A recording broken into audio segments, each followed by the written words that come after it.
தூக்கம் உன் கண்களை தழுவட்டுமே, அமைதி உன் நெஞ்சில் நிலவட்டுமே. என்னடா இது பாட்டு பாடுறேன்னு பாக்குறீங்களா? அதெல்லாம் இல்லைங்க. தூக்கத்தை பத்தி தான் இன்னைக்கு நம்ம பேச போறோம். அதுக்காக தான் அது. தூக்கங்கிறது ஒரு அருமையான, ஆச்சரியமான, இன்னும் முழுமையாக விடுவிக்கப்படாத ஒரு நிகழ்ச்சி.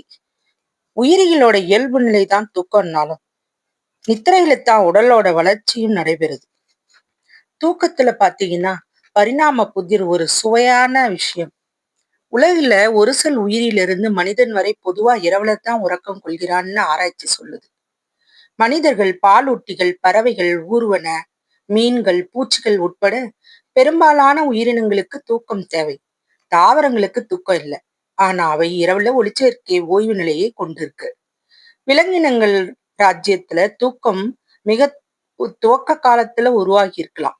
ஒருவேளை சிக்கலான மூளைகள் உருவாகிறதுக்கு முன்பே கூட குறைஞ்சது ஒரு 540 மில்லியன் ஆண்டுகளுக்கு முன்பு இருந்த கடற்பாசிகள் தூக்கம் போன்ற நடத்தைகளை வெளிப்படுத்திய முதல் உயிரினங்கள்ல ஒன்றாக இருந்திருக்கலாம்னு சில ஆராய்ச்சியாளர்கள் நம்புகிறாங்க. ஜெல்லி மீன்கள், ஹைட்ராக்கள் போன்ற முதுகெலும்பில்லாத விலங்குகள் உட்பட பல்வேறு விலங்கினங்களோட தூக்கம் ஒரு அடிப்படை உயிரியல் செயல்பாடு. இது அதிநவீன நரம்பு மண்டலங்கள் உருவாக முன்றதுக்கே தூக்கம் உருவாச்சு அப்படிங்கிறதுக்கான சான்றாக இருக்கு. இது தூக்கம் முன்னர் நினைச்சதை விட மிக முன்னதாக தோன்றி இருக்கலாம். இயற்கை ஒளியற்ற இரவுல வேறு வேலை செய்ய முடியாததால எல்லா உயிரும் நித்திரை மேற்கொள்ளுதுன்னு சொல்லலாமா? அது கூட உண்மைதான். வெளிச்சமற்ற இரவுல இரை தேட போவது புத்திசாலித்தனம் அல்ல, பாதுகாப்பானதும் அல்ல. பெரிய விலங்கிடம் மாட்டிக்கொண்டு உயிருடன் நேரலாம். எனவே பகல்ல உணவு தேடி ஓடியாடி வேட்டையாடிய களைப்பு இரவுல அக்கடான்னு வாழை சுருட்டிக்கிட்டு ஓய்வு எடுக்குது. மறைவான, பாதுகாப்பான, ஒதுக்குப்புறமான இடம் தேடிதான் படுத்து அந்த நினைவுகள்ல மிக சுற்றம்தான். சில சுவர் ஓரத்துல ஒட்டி கொண்டு படுக்கிறதும், கண்ணை மூடி மூடி ஓய்வெடுத்து முடியல தூங்கியே போய்விடுறதும். இப்படித்தான் தூக்கம் பரிணமிச்சிருக்க வேண்டும்னு அறிவியலாளர்கள் கருதுகிறாங்க. அது சரி, தூக்கம்னா என்ன? யாராவது அதை பத்தி நம்ம சொல்ல முடியுமா? தூக்கங்கிறது ஒரு இயற்கை உயிரியல் நிலை. இதில் நம் உணர்வுகள், இயக்கங்கள் குறையும், மூளை செயல்பாடுகள் மாறுது. ஆனா முழுமையான மூச்சு தடையாகிடாது. மூச்சோட வேகம் குறையும். மனிதனும் மற்ற உயிரினங்களும் இந்த நிலையில உடலை ஓய்வெடுக்க செய்யறாங்க. தூக்கங்கிறது உடல், மனம் ஆகியவற்றோட ஒரு ஓய்வு நிலை. இயற்கையான உயிரியல் சுழற்சியில ஒரு பகுதியா இது வருது. தூக்கத்தின் போது மூளை ஓய்வு எடுக்குதுன்னு தான் பெரும்பாலோர் நம்பிக்கிட்டு இருக்கோம். ஆனா உண்மை அது கிடையாது. தூக்கத்தின் போதுதான் மூளை விழிச்சிருக்கிறத விட அதிகமா பணிபுரியுது. உடல் மிகவும் குறைவாக அசையுது. உடல் அதிகமாக பணிபுரிஞ்சு களைச்சு போனா அதுதான் பொதுவான தூக்கம்னு, அது ஒரு தற்காலிகமான இறப்புன்னு நம்ம நினைச்சுக்கிட்டு இருக்கோம்.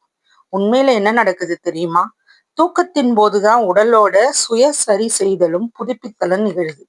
மூளையில நினைவுகள் ஒழுங்கமைக்கப்படுது. சேமிக்கப்பட்ட நினைவுகள் நிலைப்படுத்தப்படுது. ஹார்மோன்கள் சீராக சுரக்குது. தூக்கத்தின் போது உடல் செல்கள் சரி செய்யப்படுது. உடல்ல இருக்கிற திசுக்கள் சரி செய்யப்படுது. தசைகள் புதுப்பிக்கப்படுது. தூக்கம் உணர்வுகளை சமநிலைப்படுத்த, மன அழுத்தம் மற்றும் கோபத்தை கட்டுப்படுத்த உதவுது. தூக்கத்தின் போதுதான் உடல் ஆற்றலை சேமிக்கிறது. உயிரணுக்கள் பழுது பார்த்து கொள்ளப்படுது.